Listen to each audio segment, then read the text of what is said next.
Okay, I'm here with Paige M. Powers from the organization Harps and Halos 77. Nice to see you, Paige.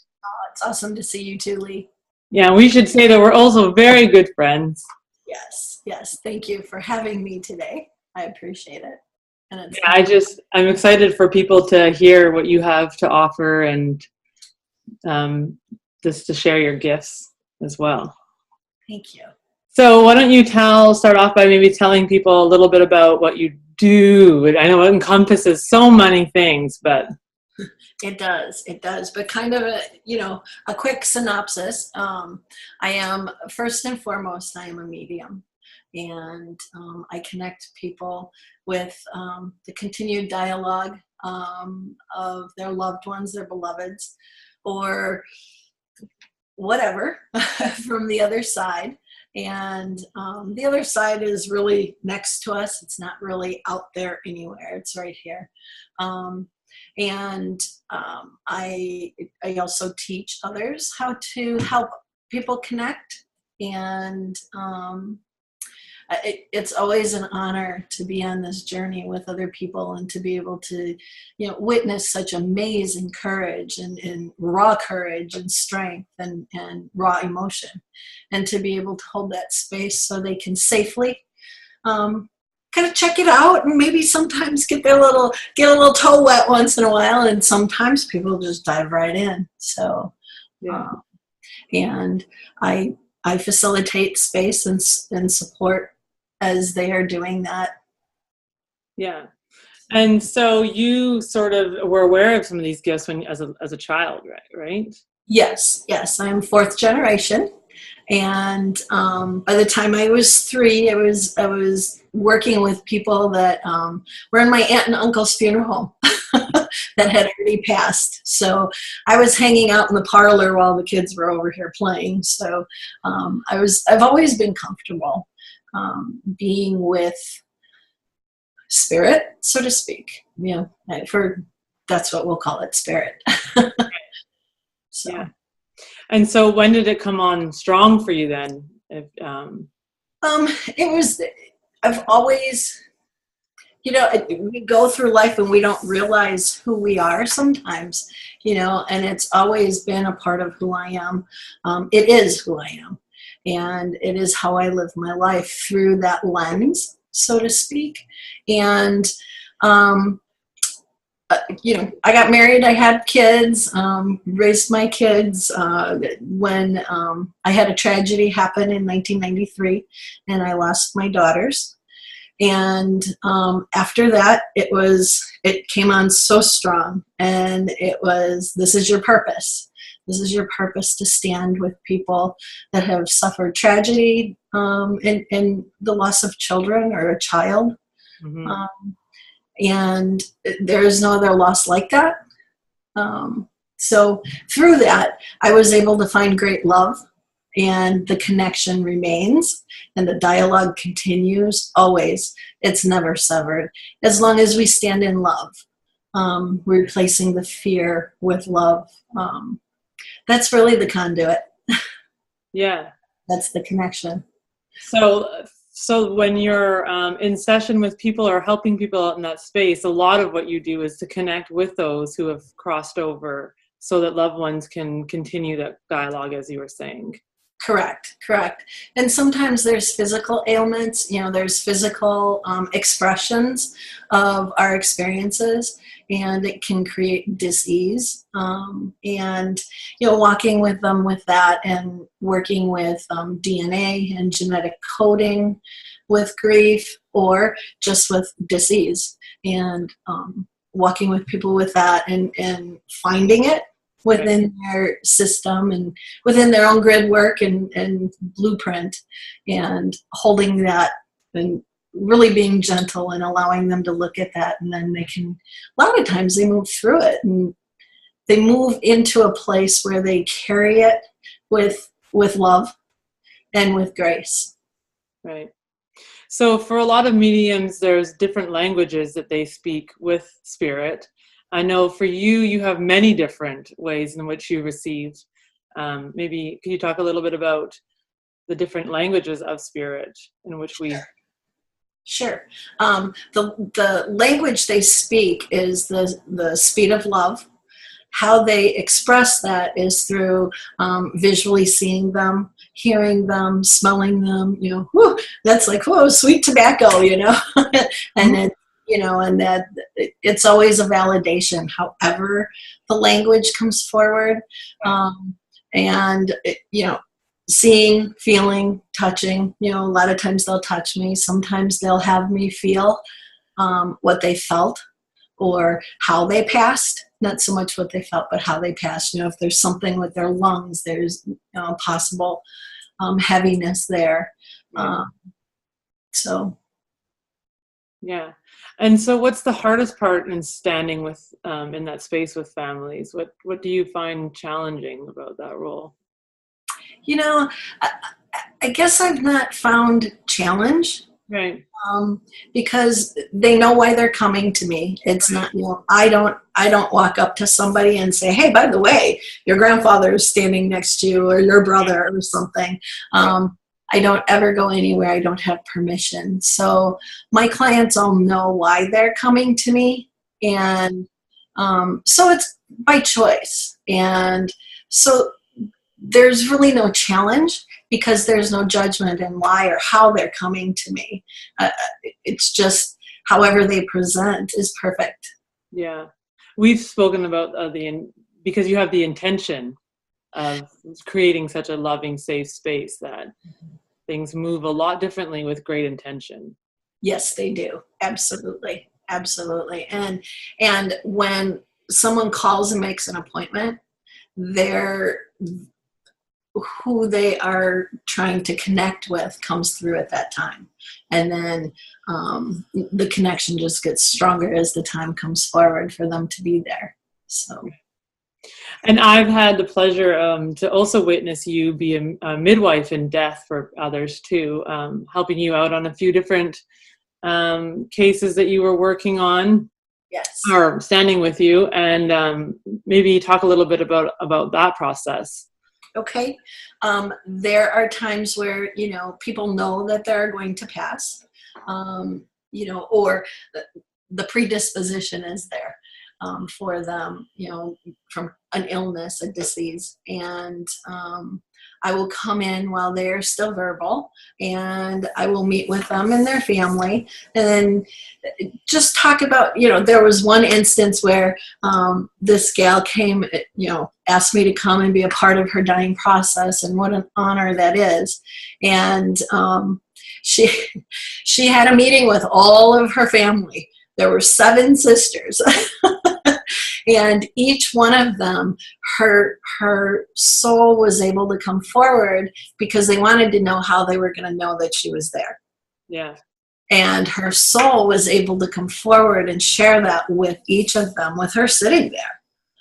And it was a powerful, amazing connection between all of the dimensions in that room at that time. And so they're able to share after their nonverbal as well as to if there's any needs. I had one client who absolutely had to talk to his son-in-law. He absolutely would not let go until his son-in-law called him on the phone and told him, yes, I will be right here by your daughter's side forevermore. And after he did that, within 10 minutes, he was able to release the physical. Wow. Yep. And then sometimes, and I believe this is one of the cases that you had served with me on, there was a gentleman that was missing. Mm-hmm.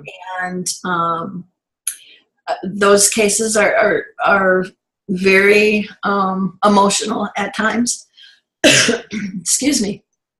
And in this case, he was missing. He was in water, and we had connected with him, and he was telling us to tell them where to look for him. And he could hear the boats going by, but they couldn't see him. It was getting dusk and they couldn't see him. He was in the mangroves. So he was kind of entwined, and his watch was off. So there was no silver, no glint from the sunset or anything. And ended up staying with him until he finally said, okay, I'm ready to go and release now. I know they're not going to find me. Yeah. And it in cases, I guess that would be the challenge. You know, you had spoke of a challenge before. Sorry. Thank you for the reminder. That is a bit of a challenge. And of course, it's challenging for the family who's on the other side of the phone going, but we can't find him.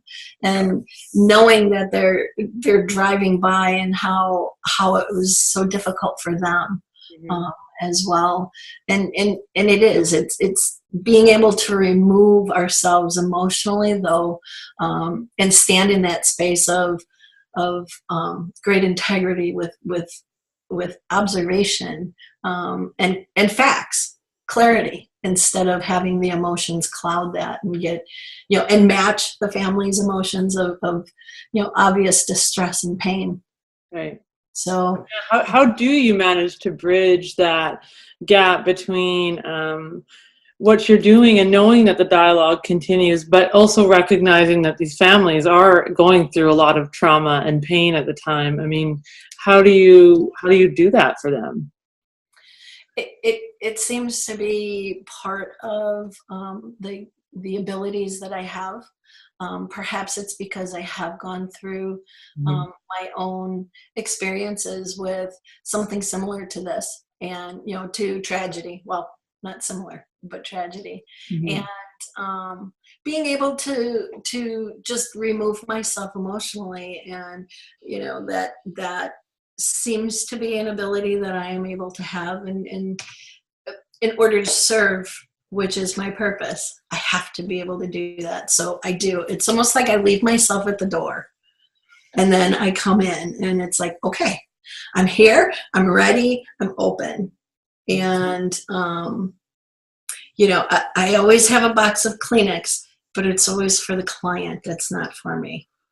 So, and it's their story, and I'm there to support them in their story. So not become a part of it. Right. So. Yeah, that's really beautiful. So that seems really heavy, right, for a lot of people to accept that that's a part of our life and part of being human. The other side of it, though, is that once you've kind of grown and healed and from that space, it can be really fun too, right? So yeah.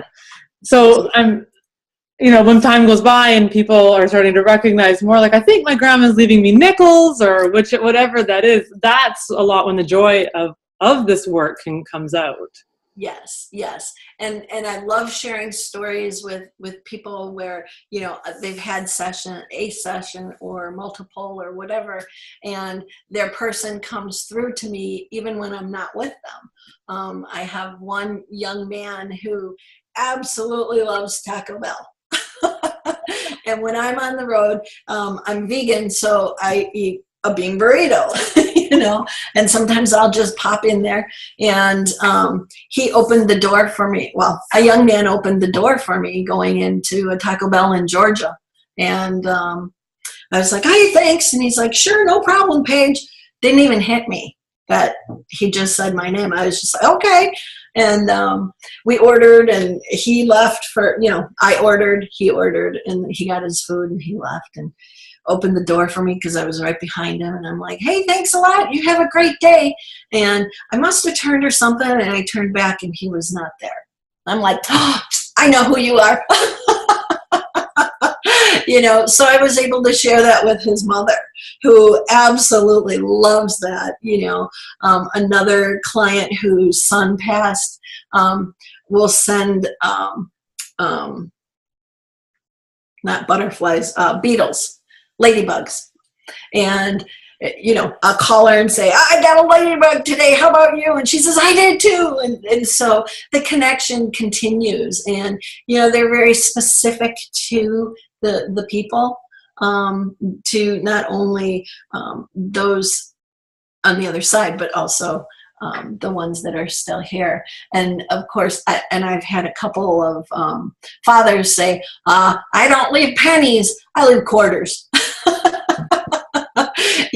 So they love to have fun. And my own children, they love to be in the car, and they're like, turn the radio up, mama.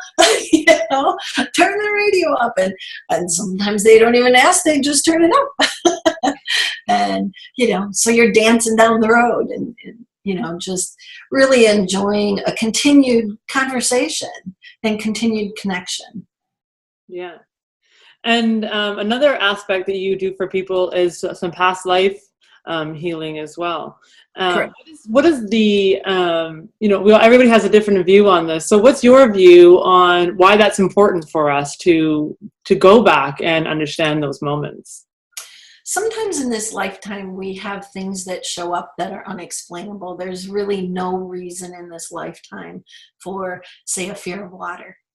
And fear is always kind of the catalyst for change in some of the past life experiences that I've had the honor to work with, and people just not wanting to be afraid anymore. And so instances like that where there's a fear, or I had a 6-week-old child who had asthma at 6 weeks old, and there was no reason. And going back into a past life of his and experiencing why and bringing that forward.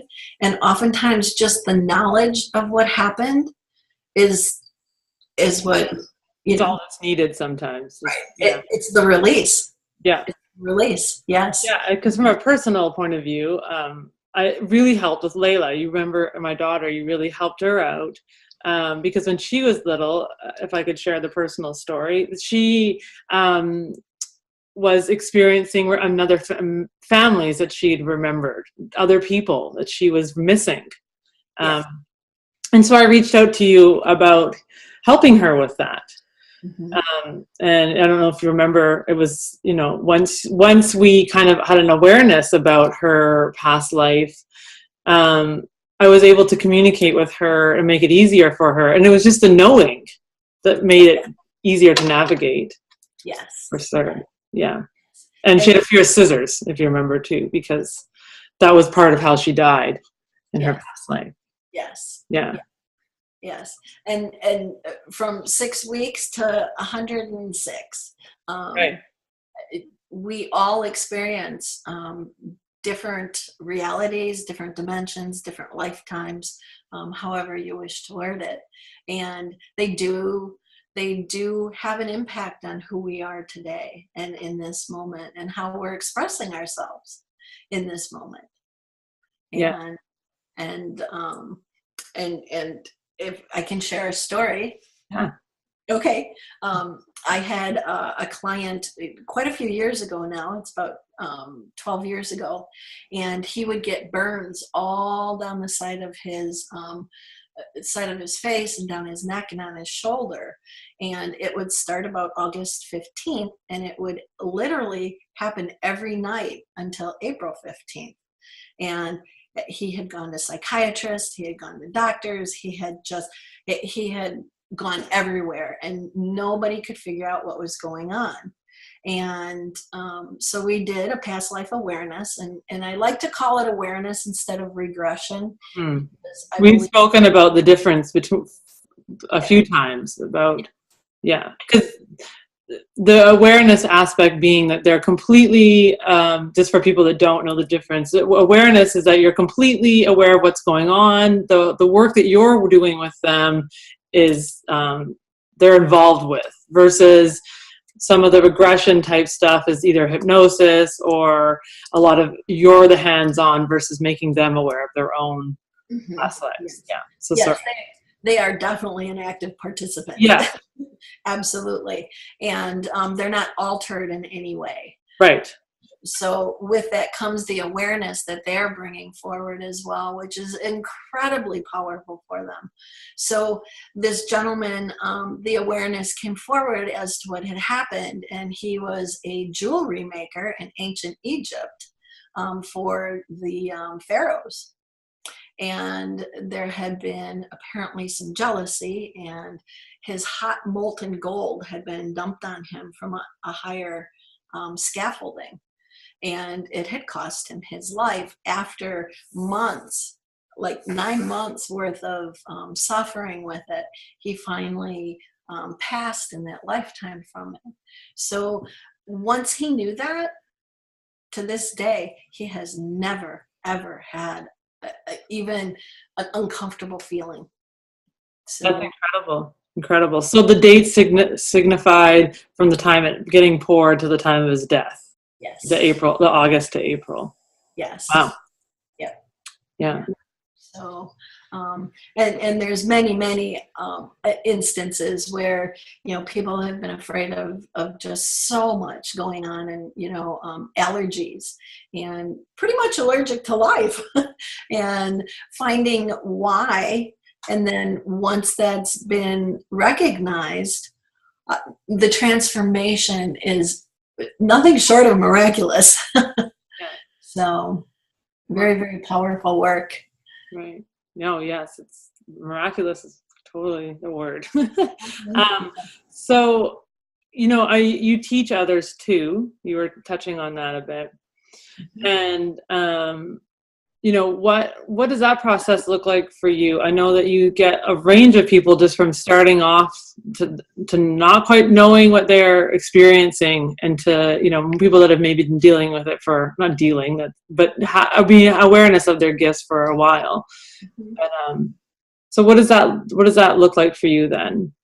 Well, I do offer a retreat, and it's always in a home. It's usually a mansion, so there's like eight to 10 people that come, and it's small, so it can be very intimate. Our food is cooked there. We have nutritious food, and just really getting to know and embrace what comes forward and what it could mean to that person, because we're all unique and each person receives uniquely, and allowing them to sit with that and be that, and then not have any fear, and actually be able to call on it and say, hey, okay, I'm really needing some energy right now, and I'm really needing to connect with, and then being able to facilitate that for themselves. And then, of course, moving through the retreat process and programs I have, all the way up to teaching this, and then facilitating for other people as well. Yeah. So what would you say right now to someone who was just sort of thinking that their gifts were starting to open to them, and, what's the most important thing to know when this starts to happen to you? To be extremely gentle with yourself. Be extremely gentle with yourself, and to be with your gifts and get to know them, because they're your friend, of course, your constant companion as well. And there is great hope and great growth in the process that they're just beginning. Yeah.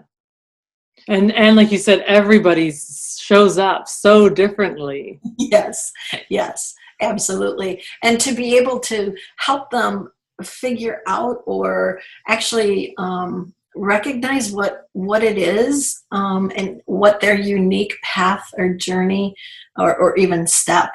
Sometimes it's just, what's that step? What that could be. Right. And sometimes it's just confirming with yourself that that's what's going on. Exactly. Yes.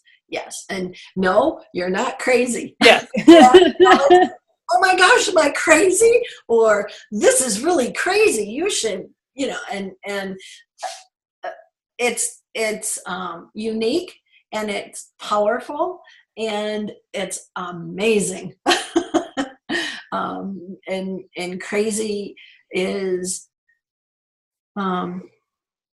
it evolves from crazy into the amazing, I think, for people when once they are able to understand themselves a little bit better, go within and find themselves. Mhm. Yeah. And oftentimes it's just recognizing things that were already happening in our lives, but we just viewed them differently. Like even something small as a cup all of a sudden falling off a table out of nowhere, you would just maybe in the past say, oh, that's funny. But now you stop and have an awareness of, okay, what's present here, right? Yes. And Absolutely. And, there's no coincidences, there's no, synchronicity, great synchronicity. And there's so much happening around us at every moment. And each thing is an opportunity for us to hear and learn from ourselves and from all of the energy around us. Everything's energy. And it loves us. It absolutely loves us and wants to engage and play and have fun and yes, be serious when that's necessary. mhm, But the playfulness is something that I think we miss a lot of times because we get so enmeshed in the day-to-day and, oh my gosh, this is going on and that's going on and I have got this, and our to-do lists are enormous some days. right. And spirit energy, they love to be playful and they love to bring in this lightness of being. That list is fun. What can we do with it? What are the possibilities, and how much fun can we have with it? Yeah. So, That's one of the greatest things I admire about you too, Paige, is your ability to transform fear into loving place. Because I know that that's not a place that you need to go. correct. Yeah. Correct. I might jump in for half a day, but then I'm usually okay. Yes. All right, get a grip. Because we are human and we are having this human experience. Yeah. But it is important too, Leah, as how do we express our experiences? And that is who we are. And we evolve. We move and we shift and we shake and we have fun and we get serious when we need to. We tap into all of the energies that are asking for our support and that are there to support us. Yeah. Many guides, many teams, That are always changing too, right? All of those things are always changing for all of us. Like because you say everything is energy. So as our energy changes, the things around our environment change, including our guides. Yes, absolutely. Absolutely. And, the word team used to kind of baffle me a little bit. And I'm like, okay. And coming to grips with, none of us do this alone. And we have massive teams, whether they're our beautiful friends, such as you, in our lives, or spirit, or is it the squirrel that's playing out here? Gathering. It's coming. Thanksgiving is coming. At least here, I believe Canada has had it already. It's a time for gathering. So the squirrels are all out here being busy. It's like, oh, okay, I got to remember. It's time to gather and gathering and bringing in the amazing joy that brings when we gather. It's joyful. Right. Yeah. So you have some conferences or retreats coming up, rather, in Colorado, I think is your next. I do. Yeah. I do. Yes. I have a retreat and we have this beautiful home, the Colonial Park Mansion, and the back overlooks Pikes Peak. And it's a 2.5 day workshop and then a gallery reading. The dialogue continues. And so what is the gallery reading? The gallery reading is for 200 to 500 people. And it is a connecting of spirit with the people in the audience. Wow. Yeah. So, and it looks like you're touring throughout North America over the next year. So people look out for you. I am. And Canada. Yeah. So Yeah, and yes, North America. Sorry. Yes, okay. I forget. We kind of get in that, oh, okay, this is where I am. So expand. That's Yes. part of the whole process as well. And yeah, so I'm excited about each and every place. And I'll be in Wisconsin in December, and some of the dates we're switching around a little bit, but you can see them on my website. And I would love to see everybody there. Yeah. Yeah, so I'll add a link for Paige's website where you can go and check it out. They have more information. Thanks so much, Paige, for talking to me. Absolutely. Thank you so much. My goodness, it was great to connect, and hello to everybody. Yeah. So Thank you. you're welcome.